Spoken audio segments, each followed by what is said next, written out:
Елімізде бизнесті қорлауға емес, қорғауға бағытталған түрлі шаралар жүзеге асып жатыр. Соның бірі салық рақымшылығы.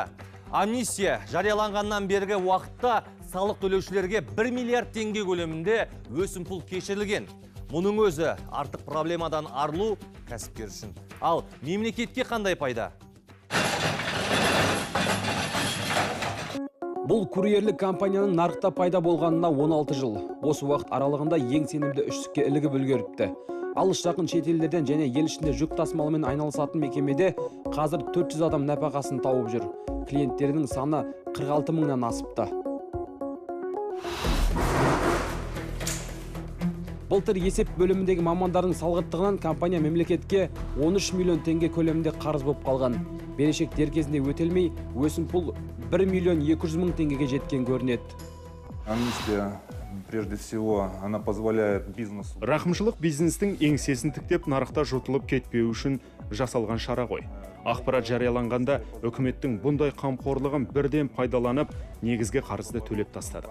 Ал кешірім жасалған сома кәсіпті көркейтуге жұмсалды. Жалпы біздің елде бизнесті қолдауға бағытталған бағдарламалар көп. Айналамызға қарасақ, көп елдер бұндай шараға бара бермейді. Алып мегаполис Алматыда 16 мың кәсіпкердің салық органдары алдында берешегі бар. Негізгі қарыз 29 миллиард теңге. Өсімпұлмен бұл сома 46 миллиард теңгеден асқан. Қазір салықтың сайыпқырандары берешегі бар компаниялармен жан-жақты жұмысты үдеткен.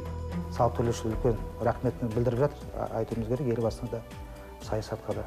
Бүгінгі таңда қазір 15 мыңның 3 мыңдай негізі борыштан төлеп, қазір 132 миллион теңгесін айыппұлмен жаңа өсімпұлдары жойылды.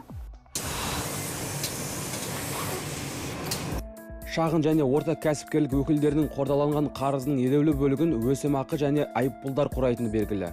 Қарыз өтелген соң кәсіпкерлердің кәсібін жалғастыруға, жаңа кәсіптеріне ауысуға, жаңа идеяларды жүзеге асыруға мүмкіндігі зор. Республика бойынша бүгінгі күнге 35.300 салық төлеуші бюджетке 2018 жылдың 1 қазанында болған жалпы сомасы 7,7 миллиард теңгені құрайтын негізгі қарызын төлеген. Бұл салық төлеушілер бойынша 2 миллиард теңге өсімпұл және 230 миллион теңге айыппұл есептен шығарылатын болады.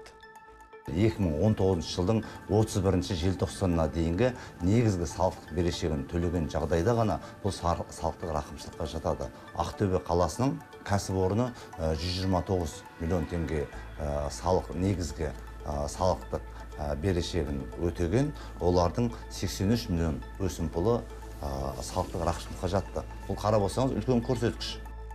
Тәуелсіздік алғалы салық рақымшылығы елімізде 4-ші рет жарияланып отыр. Тек соңғы 2 акция аясында өсімпұл мен айыппұл бойынша жалпы сомасы 143,7 миллиард теңге. Соның ішінде 2011 жылы 23,1 миллиард теңге, 2015 жылы 120,6 миллиард теңге есептен шығарылған. Рақымшылыққа ілігу үшін салық төлеушілерге ешқайда барудың қажеті жоқ.